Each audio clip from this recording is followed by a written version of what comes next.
Fatty liver is nothing but our high calories food మనం తీసుకున్నప్పుడు, అంటే if you take an refined carbs తీసుకున్నప్పుడు మనకేమవుతుందంటే once you eat it sugar spikes వచ్చేస్తాయి immediately. మనకు దాంతోపాటు ఇన్సులిన్ కూడా స్పైక్ అవుతుంది. So insulin is a fat storage hormone. It's an storage hormone, not అనే sugar controlling hormone. So excess calories కానీ excess food వాటి, ఇప్పుడు ఫర్ ఎగ్జాంపుల్ గ్లూకోజ్ తీసుకున్నాం లేదా ఫ్రూట్ జ్యూస్ తీసుకున్నప్పుడు ఫ్రక్టోజ్ కానీ, ఇవన్నీ ఏమవుతాయంటే నేరుగా లివర్లో వెళ్ళిపోయి ఫ్యాట్గా అక్యుములేట్ అయిపోతాయి. ఫర్ ఎగ్జాంపుల్ గ్లూకోజ్ తీసుకున్నాం అనుకోండి, గ్లూకోజ్ అంటే anything starch is nothing but glucose. మనం ఒక సర్టన్ లెవెల్ దాటిన తర్వాత 20% of the glucose goes in to the liver. ఆ 20%లో కొంత గ్లైకోజన్గా మారుతుంది.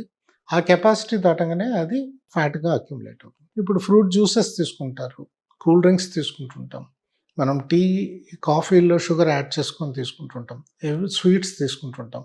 వీటిలో గ్లూకోజ్ అండ్ ఫ్రక్టోజ్ రెండు ఉంటాయి. ఫ్రూట్ జ్యూసెస్ అయితే ప్యూర్లీ ఫ్రక్టోజ్.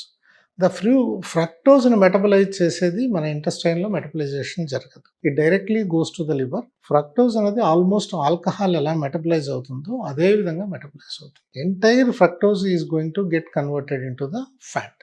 సో అక్కడ ఇన్ఫ్లమేషన్ అనేది స్టార్ట్ అయిపోతుంది. సో మనం అవాయిడ్ చేయాలంటే we should go for the low carb diet. కానీ ఈ ఫ్రక్టోజ్ అన్నది ఎప్పుడు ఫ్రూట్గానే తీసుకోవాలి తప్ప జ్యూస్గా తీసుకోకూడదు. ఈ ఫ్రక్టోజ్ ఉన్నవి అంటే ఎనీ స్వీట్స్ కానీ అడిషనల్గా స్వీట్స్ తింటాం కానీ వీటిని కంప్లీట్గా మనం అవాయిడ్ చేస్తే definitely fatty liver can be reversed. Liver ఉన్న వాళ్ళు ఈ నాన్ వెజ్ కూడా తగ్గించాలని కొంతమంది అంటారు, నాన్ వెజ్ తో సంబంధం లేదని కొంతమంది అంటారు. లేదండి, యాక్చువల్గా fatty liver root cause is fructose. యాక్చువల్గా నాన్ వెజిటేరియన్లో మనం సాచురేటెడ్ ఫ్యాట్స్ ఉంటాయి, ఎస్పెషల్లీ రెడ్ మీట్, అనిమల్ మీట్లో సాచురేటెడ్ ఫ్యాట్స్ ఉంటాయి.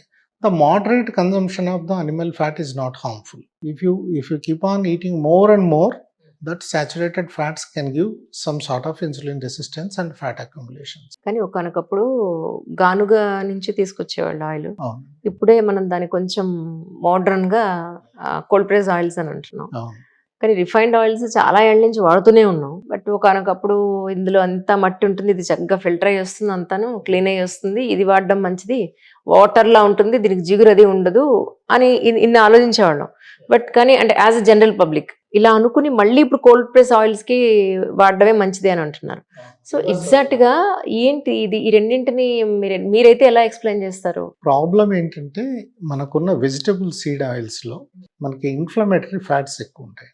omega-3, omega-6 అని రెండు అన్సాచురేటెడ్ ఫ్యాటీ యాసిడ్స్ మనకు ఫ్యాటీ యాసిడ్స్లో చాలా ఇంపార్టెంట్వి. omega-3 అన్నది యాంటీ ఇన్ఫ్లమేటరీ, omega-6 అన్నది ఇన్ఫ్లమేటరీ ఆయిల్. యాక్చువల్గా బాడీకి ఇన్ఫ్లమేషన్ అన్నది అవసరము. ఎప్పుడు ఏదైనా ఇన్ఫెక్షన్ వచ్చినప్పుడు దాన్ని త్రో అవుట్ చేయడానికి ఇన్ఫ్లమేషన్ అన్నది అవసరం. బట్ క్రానిక్ ఇన్ఫ్లమేషన్ అన్నది మంచిది కాదు. అంటే బాడీలో ఎప్పుడు ఒక రకమైన వాపులాగా కంటిన్యూ అయితే that leads to the diseases. ఇప్పుడు కోల్డ్ ప్రెస్డ్ ఆయిల్స్ ఏంటంటే దాంట్లో ఎటువంటి థింగ్స్ కలపరు. ఇప్పుడు కోల్డ్ ప్రెస్డ్ ఆయిల్ మీరు చెప్పినట్టు స్మెల్ ఉంటుంది, తర్వాత అన్స్టేబుల్గా ఉంటుంది, కొంచెం మనకు చూడటానికి లుక్ కానీ లేకపోతే స్మెల్ కానీ మనకు అంత కంఫర్టబుల్గా ఉంటుంది. ఆ రిఫైన్డ్ ఆయిల్స్ లేదా ఇండస్ట్రియలైజ్ చేసి హాట్ ప్రెస్డ్ ఆయిల్స్ చేయటం యొక్క మెయిన్ ఉద్దేశమే అది. చూడటానికి చక్కటి కలరు, స్మెల్ అన్నది లేకోకుండా సో స్టేబుల్గా ఉంచడానికి చాలా కెమికల్ ప్రాసెసింగ్ అన్నది జరుగుతుంది. ఈ కెమికల్ ప్రాసెసింగ్లో ఏమవుతున్నాయంటే ఈ omega-6 ఫ్యాటీ యాసిడ్స్ చాలా అధికమవుతున్నాయి. బేసిక్గా omega-3కి omega-6 రేషియోకి omega-3 1% ఉంటే ఇది 4% ఉండాలి మ్యాక్సిమం లిమిట్. బట్ మన రిఫైన్డ్ ఆయిల్స్లో దీనికి 1%కి 20+ ఉంటుంది omega-6.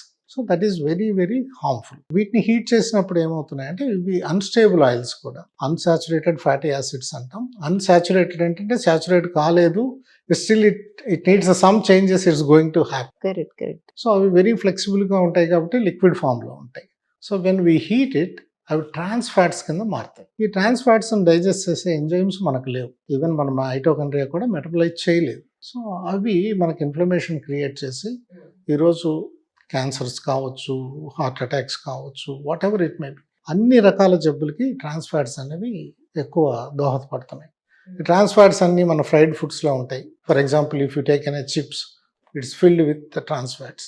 బాగా బాయిల్డ్ మిర్చి బజ్జీలు, సమోసాలు క్రిస్పీగా తింటుంటాం. కానీ ఇవన్నీ తెలిసి గవర్నమెంట్ ఎంత బిజినెస్ ఎంకరేజ్ చేస్తుంది అంటే ప్రజల ఆరోగ్యాన్ని పణంగా పెట్టడమే కదండి.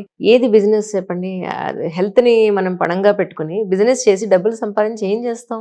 యాక్చువల్గా 30-40 years back it is started అండి. యుఎస్లో when one person he declared that all ghee ఇవన్నీ saturated fats these are all very harmful అని ఎప్పుడైతే డిక్లేర్ చేశారో అప్పటి నుంచి ఈ వెజిటబుల్ సీడ్ ఆయిల్స్ పైన పడ్డారు. ఈ వెజిటబుల్ సీడ్ ఆయిల్స్ని ఇవి సేఫెస్ట్ ఆయిల్స్ కింద అన్సాచురేటెడ్ ఫ్యాటీ యాసిడ్స్ అన్ని సేఫెస్ట్ కింద డిక్లేర్ చేశారు. బట్ అప్పటి నుంచి ఇప్పుడు చూస్తే డిసీజ్ బర్డెన్ పెరిగాక మళ్ళీ వెన్ దే గో బ్యాక్ ఆయన ఏం చెప్పాడంటే నేను డాల్డా గురించి మాట్లాడాను మిగతా వాటి గురించి మాట్లాడలేదు అని చెప్పడంతో మళ్ళీ ఇప్పుడు సీన్ అంతా రివర్స్ అవుతుంది.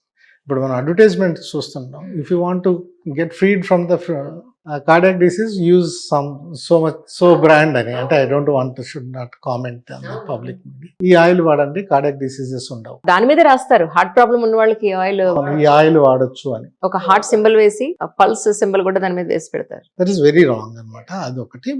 మనకి ఇప్పుడు యాక్చువల్గా ట్రాన్స్ ఫ్యాట్స్ కూడా ఉండకూడదు మనం తినే వాటిల్లో. ఓ సర్టన్ లిమిట్ వరకే అలౌడ్. బట్ వాళ్ళు ఏంటంటే దానికన్నా ఎక్కువగా ఉంటాయి కానీ they will never display that trans fats ఎక్కువ ఉన్నాయి. ఇప్పుడు మనం తీసుకునే కుకీస్ కావచ్చు లేకపోతే ఎనీ ప్యాకెడ్ ఫుడ్స్ ఎందుకు బ్యాక్టీరియా అటెంప్ట్ చేయదు వాటిని అంటే బికాస్ అంత బ్యాడ్ ఫ్యాట్స్ ఉంటాయి. Bacteria knows but we don't know. So అందుకని ఈ ఫ్యాటీ ఫుడ్స్ అన్ని తీసుకోవటం వల్ల ఈరోజు ఈ డిసీజ్ బర్డెన్ అనేది అంతగా పెరిగిపోయింది.